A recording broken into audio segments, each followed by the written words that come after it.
You get taken as a value pick in the 5th round. If I'm here, I'm here. If I'm not, I'm not. There's no other rookie quarterback saying that in any one of their other teams. I'm glad Shedeur said it.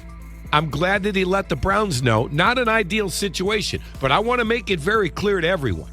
Under no circumstances has that kid been a problem, or has he been a bad teammate, or has he had a bad attitude. In fact, I thought he said everything yesterday that I wanted to hear. On Sunday, the coaching staff of the Cleveland Browns entered Soldier Field with what can only be called a game plan, disguised as a suicide mission, and Shedeur Sanders paid the price with 3 interceptions, 5 brutal sacks, and a performance that made casual fans doubt his skills, while those who watched the game knew he was destined to fail from the first kickoff.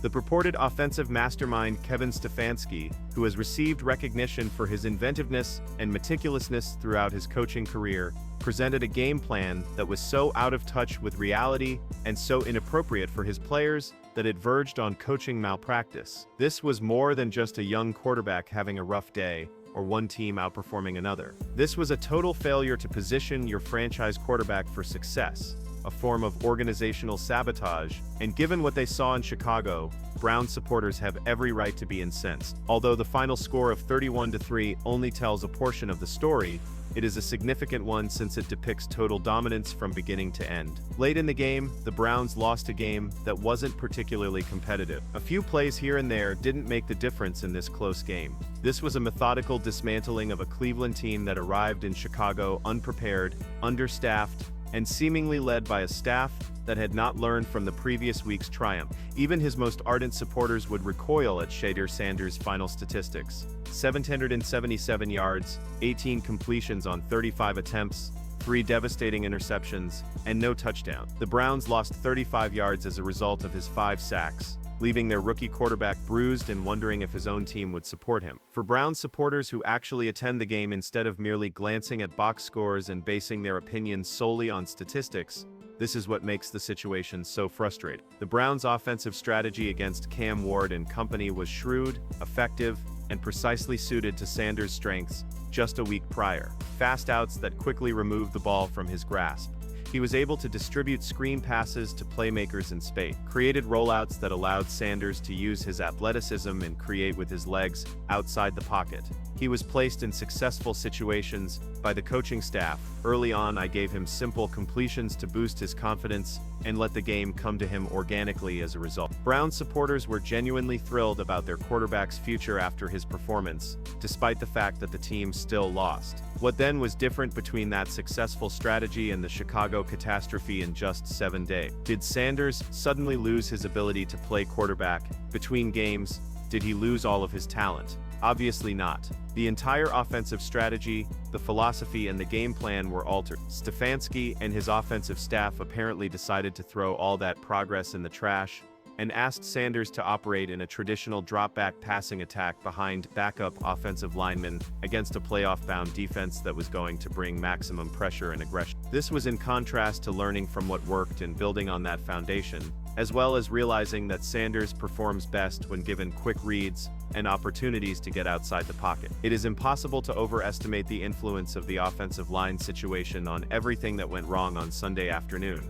Sanders had been building relationships with these starting 5 players throughout the season. These weren't even the main backup choices, who were aware of their responsibilities and had some NFL experience. In several positions, the Browns were using what amounted to third-string offensive linemen against a Chicago defense that was licking its chops at the matchup advantage. They were about to exploit practice squad players thrown into starting role. It was clear from the first snap that Cleveland's offensive line was totally outmatched, unable to offer even the most basic defense, and that Sanders would have to fend for himself against Bears defenders one after another. This is the point at which coaching malpractice is blatantly obvious and unacceptable. Football players sustain injuries. That is a fact of life in this cruel sport. Coaches must modify their strategy based on the personnel available when players sustain injuries and rosters are exhausted. Stefanski, however, did not adapt. He didn't adjust his strategy to take into consideration the obvious fact that his offensive line couldn't keep Sanders safe for longer than 2 seconds. The quick game ideas that had proven effective were not applied by him. Sanders needed to get the ball out quickly last week, and he did it so beautifully. He did not create throwing lanes outside the pocket where the protection concerns would be less obvious, nor did he design rollouts or bootlegs to help Sanders escape pressure. Rather, the Browns employed the same deep drops in the pocket, the same slow-developing passing plays, and the same time and protection-demanding concepts that just weren't there. Sanders ran non-stop throughout the afternoon, trying to make plays with defenders in his face and dodging pressure from all directions before routes had a chance to develop downfield. That isn't coaching. That would be letting your quarterback get away with it and then feigning surprise when the outcome is disastrous. It's similar to sending someone into combat without any armor, weapons, or assistance, and then wondering why they were destroyed. The story of the protection breakdown is not fully revealed by the 5 sacks that Sanders absorbed. There were probably 2 or 3 other plays in which he narrowly avoided being taken down, in which he had to completely abandon the play design and attempt to use his legs and improvisational skills to create something from nothing. That is mentally and physically taxing. Having a 280-pound defensive end in your face before your back foot even touches the ground makes it discouraging to know that even if you make all the correct reads, see the field perfectly, and spot open receivers downfield, you have no chance of completing the pass. The lack of tools and assistance that Sanders is dealing with in Cleveland's offensive system is aptly illustrated by the Jerry Jeudy scenario. Jeudy had a terrible game, and the touchdown that Sanders dropped and landed in his chest symbolizes every issue with the Browns' receiving corps. Sanders made a flawless throw, the kind of pass that needs to be delivered into tight coverage with touch and anticipation. The simplest catch a professional receiver can be asked to make. The ball struck Jeudy squarely in the chest, and he simply dropped it. The ball bounced up and became an interception that went on Sanders' permanent record, even though it was all Jeudy's fault. In addition, he missed a touchdown that would have given the Browns some momentum and added interest to the game. This type of circumstance renders using statistics alone to assess quarterback performance wholly insufficient and deceptive. Sanders is accused of interception. When casual fans who didn't watch the game see his passer rating plummet, they assume he made a bad throw or a bad choice. However, anyone who was paying attention realized that Sanders performed flawlessly in that play. He recognized the matchup, hit the ball with precision, and had faith in his receiver to make a simple expert catch. Jeudy was solely responsible for the failure. However, Sanders takes the criticism and pays the statistical price. Here's the bigger picture though, which is even more damning of the Browns' organizational choices. For what reason is Jerry Jeudy your top receiver? Why is a franchise quarterback expected to lead an offense in the absence of a genuine top-tier receiving threat who can consistently win one-on-one games and make contested catches when the play fails? There are a lot of complementary pieces for the Browns, who receive CP when they are your 3rd or 4th option. These guys can make plays, but when you ask them to be your main targets, they become totally exposed. The Browns just haven't given Sanders a true alpha receiver, someone who demands double teams and opens doors for everyone else. The disparities in coaching and support staff are painfully evident when comparing Sanders' performance to Caleb Williams' success on the opposing sideline. Williams was sacked just 3 times, while completing 17 of 28 passes for 242 yards and 2 touchdowns. He appeared at ease, get everyone back up. I'm grateful. Let's be honest about the conditions each quarterback was working in. But Williams is a gifted quarterback who deserves praise for his performance. Williams had more dependable weapons, much better protection, and a coaching staff that developed a strategy that played to his advantages and the matchup circumstances. Meanwhile, every facet of Sanders' offensive infrastructure was exposed. His personnel limitations were not factored into the game plan. He was not protected by the offensive line. The receivers were unable to catch or separate. There was no threat or balance in the running game. Furthermore, as the catastrophe played out in front of them, the coaching staff made no significant changes. Sanders is not responsible for that. That is a complete failure of the organization, and Stefanski is ultimately accountable for everything as the head coach and play caller. The Browns' difficulties on special teams throughout the game contributed to the organizational dysfunction that was evident in the NFL, where games are frequently decided by 1 or 2 possessions. Special teams' excellence or incompetence can have a significant impact on the outcome. This may seem like a minor detail when compared to offensive and defensive breakdowns, but you're fighting with one hand tied behind your back before the offense or defense even takes the field when your special teams are missing field goals. Giving up big returns were failing to complete basic coverage assignments. Another aspect of organizational failure that led to the decisive defeat was the Browns' special teams. The total elimination of the running game made Sanders' job much more challenging and directly impacted Chicago's defensive strategy. Defenses can pin their ears back and rush the passer with reckless abandon if you are unable to establish any threat on the ground. And they know you are one-dimensional and must throw everything down. Because they know you can't hurt them with runs. They can play aggressive coverage. They can use pressure packages and exotic blitzes that are intended to induce turnovers and sacks. Sanders was working in the worst possible environment for a young quarterback, behind a compromised offensive line, because the Browns were unable to run the ball effectively and only managed to gain a small amount of yardage on their attempt. Everything you need to know about the expectations for this game can be found in the fact that the Chicago Bears were 7.5-point favorites. Vegas was aware that Chicago was superior. Although 7.5 points suggests a competitive game where the underdog has a fighting chance if things go right, the betting public was aware that the Browns were undermanned and up against the odds. Instead, we saw a landslide victory in which the Browns never even attempted to add interest. Not only did they fail to cover the spread, but they also failed to perform in a competitive manner, and preparation and coaching are directly responsible for that. The assertion that Stefanski will talk after the game but that his remarks are meaningless strikes at the heart of the dissatisfaction that Browns supporters have with their head coach. Stefanski excels at making the correct statements during press conferences